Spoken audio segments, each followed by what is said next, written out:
Je commencerai d'ailleurs par rapport à ça, à dire que les mêmes causes, dans les mêmes conditions, généralement produisent ou toujours produisent les mêmes effets. Et donc, ce qui est important, et vous faites bien de le souligner, la particularité du Burkina Faso dans cette affaire, c'est qu'il faut remonter déjà au premier coup d'État, celui de janvier 2022.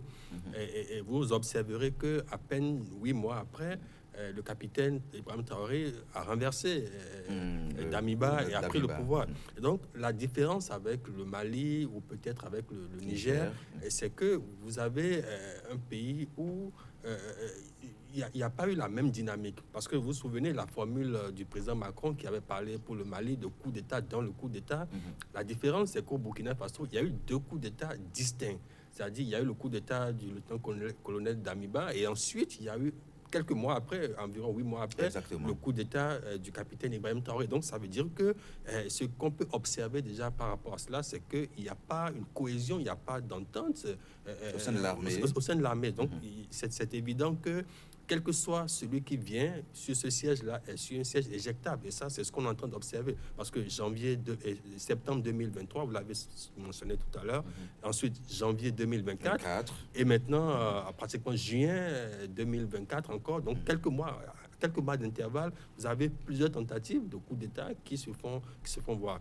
Et donc, cela, évidemment, démontre que, comme je le disais, le capitaine est sur un siège éjectable. Mais et puis d'ailleurs, par rapport à ce que je disais également sur le fait qu'il n'y a pas forcément une cohésion, une entente, une symbiose au niveau de l'armée pour voir dans la direction dans laquelle il faut aller.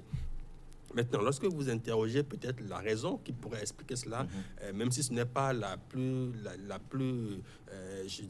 plausible, en tout cas c'est une interprétation, c'est une donnée que moi je trouve quand même qui est importante, fondamentale, c'est le grade du capitaine. Vous avez un capitaine qui dirige des généraux, pas que des généraux, qui dirige des officiers supérieurs, c'est-à-dire un officier subalterne qui est à la tête d'un État et qui est censé donner le cap, qui est censé donner la ligne, qui est censé définir la stratégie à des colonels, à des commandants, en tout cas à toute une hiérarchie qui est au-dessus de lui. Alors, lorsque vous prenez quand même le sérail de l'armée, qui est un monde assez hiérarchisé, c'est quand même assez difficile d'avoir comme donneur d'ordre un capitaine. Donc, tout ceci mis dans la balance peut expliquer qu'on n'est pas forcément d'accord avec non seulement la ligne de conduite qui est empruntée par le capitaine, mais également en raison de tout ceci, du fait que ce ne soit pas forcément un officier supérieur, fait qu'il y a une sorte de défiance de la part des autres corps de l'armée à son pouvoir, et c'est ce qui se traduit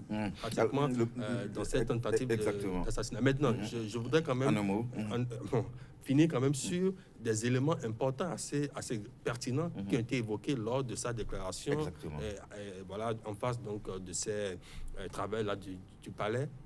C'est que le président parle quand même de complicité de militaires, donc de FDS, des forces de défense et de sécurité, avec des terroristes. Et là, je pense qu'à ce niveau-là, il y a quand même une interrogation à émettre. C'est-à-dire que de quels terroristes alors on parle? Parce que si on suppose que ce sont des terroristes tels qu'on l'entend, donc là, il fait la distinction entre le terrorisme fondamentaliste et les terroristes opportunistes, c'est-à-dire ceux-là qui sont en gros, des délinquants, des bandits transnationaux. C'est pas pour mettre beaucoup plus en exergue que ces militaires-là partisent avec le diable, entre griffes. Justement, lorsqu'on suppose que des FDS la charge contre eux serait lourde, seraient en complicité avec des terroristes, en griffes ou en guillemets, pour déstabiliser un pouvoir. Alors, ça implique donc qu'il y a des négociations, qu'il y a des deals entre les terroristes que l'armée est censée combattre d'ailleurs et justement ces militaires-là. Alors, imaginons qu'ils réussissent à renverser le président Ibrahim Traoré. Qui prendra le pouvoir? Est-ce un terroriste ou est-ce l'une des factions des FDS? Alors, et quelle sera la collaboration dans ce cas-là avec ces terroristes avec lesquels ils auraient pactisé dans un certain sens? Donc, c'est pour dire qu'il faut alors se reposer la question de savoir avec qui ces FDS-là sont en train réellement de négocier et quel est l'ennemi. Est-ce qu'il s'agit véritablement de terroristes ou de bandits, tout simplement?